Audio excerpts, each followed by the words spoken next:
దేవుడు మనకు అనుగ్రహించిన చక్కని తరుణాన్ని అవకాశాన్ని బట్టి దేవునికి స్తోత్రాలు స్తుతులు చెల్లించుకుంటూ ఉన్నాం. ప్రియులరి సమయంలో ఈ పూట దేవుని వాక్యములో నుండి మనము కొన్ని మాటలు జ్ఞాపకం చేసుకుందాం. యెహోషువ గ్రంథము 1వ అధ్యాయము 5వ వచనములో ఇలాగూ రాయబడింది. ఏమని రాయబడింది అని అంటే చూడండి. నీవు బతుకు దినములన్నిటను ఏ మనుష్యుడు నీ ఎదుట నిలవలేక ఉండును. నేను మోషేకు తోడై ఉన్నట్లును నీకును తోడైందును. నిన్ను విడవను, నిన్ను ఎడబాయను. నిభ్రమ కలిగి ధైర్యంగా ఉండుము. ప్రియులరా, యెహోషువ అనే ఒక భక్తుడిని మనం చూస్తూ ఉంటున్నాం. యెహోషువ దినాలలో యెహోషువ నాయకుడైన మోషే చనిపోయారు. ఆయన చనిపోయిన తర్వాత మరి ఇశ్రాయేలులను ప్రజలను నడిపించడానికి ఎవరు నడిపిస్తారని, మరి ఇంతవరకు వచ్చాము, ఇక్కడి నుంచి కానానికి ఎవరు తీసుకెళ్తారని అందరూ ఆందోళన చెందుతూ ఉంటుండగా దేవుడు యెహోషువను ఎన్నుకుని యెహోషువతో దేవుడు ఇస్తూ ఉన్న మాట వాగ్దానం, దేవుడిచ్చిన మాట వాగ్దానం నమ్మదగినది. మనుషులు మాటిచ్చి నెరవేర్చలేకపోతారేమో కానీ దేవుడు మాటిచ్చి నెరవేర్చేవారై ఉన్నారు అంటానికి ఈ సందర్భం మనకు ఎంతో ఆధారం.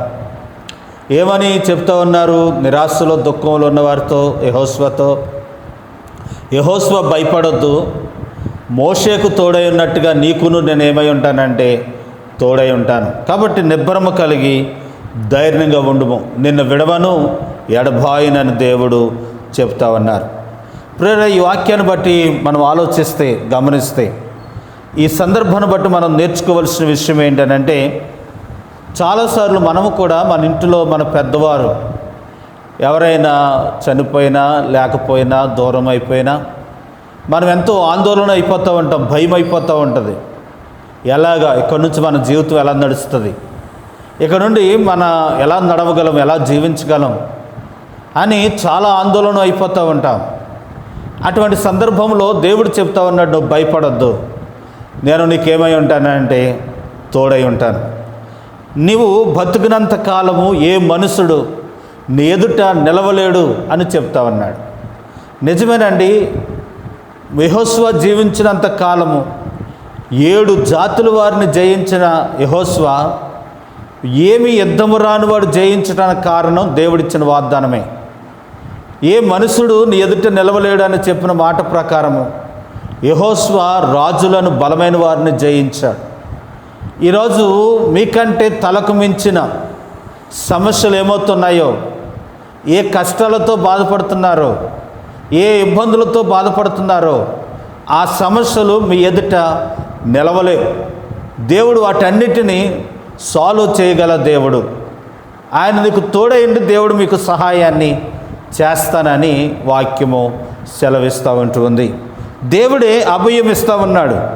ఏమనంటే, నువ్వు జీవించినంత కాలము ఏ మనుషుడు నీ ఎదుట నిలవలేడు అని చెప్పగా ఆ మాటకు అర్థం ఏంటనంటే, ఏ సమస్య నిన్నేమి చేయలేదు అని దేవుడు చెప్తా ఉన్నారు.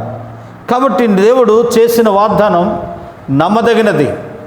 మోషేకు తోడై ఉన్నట్టుగా నీకు ఏమై ఉంటానంటున్నారంటే తోడై ఉంటానంటున్నారు. మోషేకే కాదు, యెహోషువకే కాదు, ఈరోజు మీకు కూడా దేవుడు చేస్తున్న వాగ్దానం ఏంటంటే, మీ శ్రమలలో నేనేమై ఉంటానంటే తోడై ఉంటాను. అమ్మ బాబు, నిన్ను విడిచిపెట్టేశారా బంధువులు? ఒంటరి వారం చేసేస్తారా? నీకు ఎవరు సహాయం చేసేవారు లేరా? నిన్ను అందరూ ఎలివేసినట్టుగా మాట్లాడుతున్నారా? చిన్న చూపుగా మాట్లాడుతున్నారా? నిన్ను తక్కువ చేసి మాట్లాడుతున్నారా? భయపడొద్దు. ఇదిగో యెహోషువకు తోడై ఉన్న దేవుడు నీకు తోడయండి, నీకు సహాయం చేస్తాడు. మన దేవుడు నమ్మదగినవాడు, వాగ్దానం చేసి నెరవేర్చువారు అనే విషయాన్ని మీకు తెలియపరుచుకుంటున్నాను. ఆయన మాట ఇచ్చాడంటే నెరవేర్చేవాడు. ఆయన మాట ఇచ్చాడనంటే ఆయన అక్షరాలుగా ఆయన తీర్చేవాడుగా ఉన్నాడనే విషయాన్ని మీకు తెలియపరుస్తున్నాను. ఆ దేవుడు చెప్తున్న మాట ఏంటంటే, ఎన్నడూ నిన్ను ఎడబాయను అని అంటున్నాడు. కాబట్టి ఎడబాయనని వాగ్దానము దేవుడు నిబంధనను చేస్తూ ఉన్నాడు. ప్రియులారా, ఈరోజు ఈ వాక్యం అంటున్న మీతోనే ఈ మాట చెప్తా ఉన్నాను. ఈ రోజంతటిలో దేవుడు మీకు ఈ వాగ్దానము చేత దేవుడు మిమ్మల్ని బలపరచాలని నేను కోరుకుంటున్నాను. అబ్రహం లింకన్ గారు ఓట్ల ఎలక్షన్ జరుగుతుంటున్నప్పుడు చాలా సమస్యలు అతని మీదకి వచ్చినాయంట. అబ్రహం లింకన్ అమెరికా ప్రెసిడెంట్గా పోటీ చేస్తుంటున్నప్పుడు కనుక ఎన్నెన్నో అపనిందలు, ఎన్నో సమస్యలు ఆయన మీదకి వచ్చినప్పుడు అందరూ అంటూ ఉండేవారట, ఏమనేవారంటే మనము నగ్గగలమా, మన వల్ల అవుతుందా అని నిరాశతో మాట్లాడుతుంటున్నప్పుడు కనుక అక్కడ ఉన్నవారు అందరూ దేవుడు మనకు తోడై ఉంటాడా, దేవుడు మనకు సహాయం మన పక్షంగా ఉంటాడా, మనల్ని గెలిపిస్తాడా అంటూ ఉండేవారట.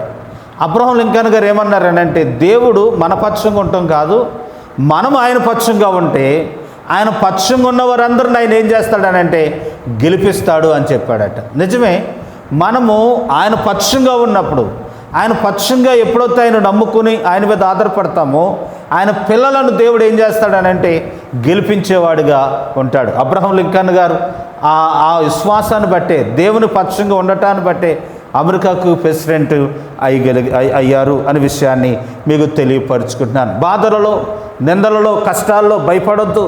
దేవుడు నీకు తోడై ఉన్నాడు. నీవు ఆయన పక్షంగా ఉంటే ఆయన నీ పక్షంగా ఉండి నిన్నుకు సహాయాన్ని చేస్తాడు. ఒకసారి ఒక తండ్రి పిల్లవాడు ఒక సముద్రంలో పడవలో వెళుతూ ఉన్నారట. వెళుతూ ఉంటున్నప్పుడు గొప్ప తుఫాను ఒకటి వచ్చిందండి.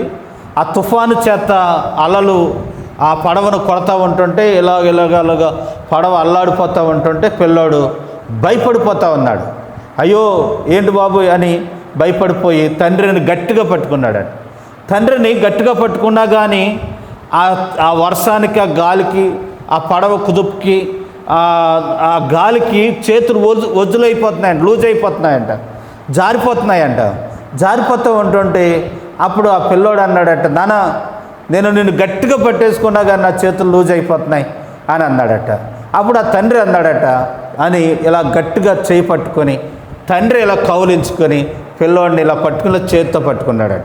అప్పుడు ఆ పిల్లోడితో తండ్రి అంటున్నాడు, ఒరే నువ్వు పట్టుకుంటాం కాదురా, నువ్వు పట్టుకుంటే నీ చేతులు లూజ్ అయిపోయి జారిపోవచ్చేమో, కానీ నేను పట్టుకున్నానంటే నువ్వెన్నడూ నా చేతిలో నుండి జారిపోవని చెప్పాడట. కాబట్టి ఈరోజు దేవుని బిడ్డలారా, ఒక పిల్లడు తండ్రి ఎలాగైతే పట్టుకున్నాడో, పిల్లవాడిని ఎలాగైతే భద్రపరిచాడో, మన దేవుని పక్షంగా మనమున్న దాన్ని బట్టి, ఆయన నమ్ముకున్న దాన్ని బట్టి మనం ఆయన పట్టుకుంటాం కాదు, ఆయన మనల్ని పట్టుకొని నడిపించేవాడిగా ఉంటాడనే విషయాన్ని మీకు తెలియపరుచుకుంటున్నాను. రోమిలకు రాసిన పత్రికలో మనం చూస్తే అండి, రోమిలకు రాసిన పత్రికలో చక్కని మాటను మనం చూస్తూ ఉంటూ ఉన్నాం. ఏమిటి అని అంటే 8వ అధ్యాయం 31వ వచనంలో కనుక దేవుడు చెప్తా ఉన్నారు ఏమనగా, ఆయన మన కొరకు ప్రాణం పెట్టిన ఆయన ఏమి చేయక మానతాడు, ఏదైనా చేయగల సమర్థుడు. ఆయన మన పక్షంగా ఉండి అన్ని విషయాల్లో దేవుడు మనకు జయమును కలుగజేస్తాడు. హెబ్రీయులకు రాసిన పత్రికలో 13వ అధ్యాయం 5వ వచనంలో ఎలా రాయబడుతుంది, మనకు ఒక ధైర్యం ఉంది. ఏంటి ఆ ధైర్యం అని అంటే, ఆయనే చెప్పాడు కదా, ఏమని, నిన్ను విడవను ఎడబాయనని చెప్పాడు కదా. చెప్పిన ఆయన నమ్మదగిన వాడు కనుక ఆయన మన పట్ల వాగ్దానాన్ని నెరవేర్చేవాడు అని ఆ మాటను బట్టి మనం ధైర్యం తెచ్చుకుందాం. మన దేవుడు సజీవుడు, చనిపోయి తిరిగి లేచినవాడు, పునరుద్ధానుడు.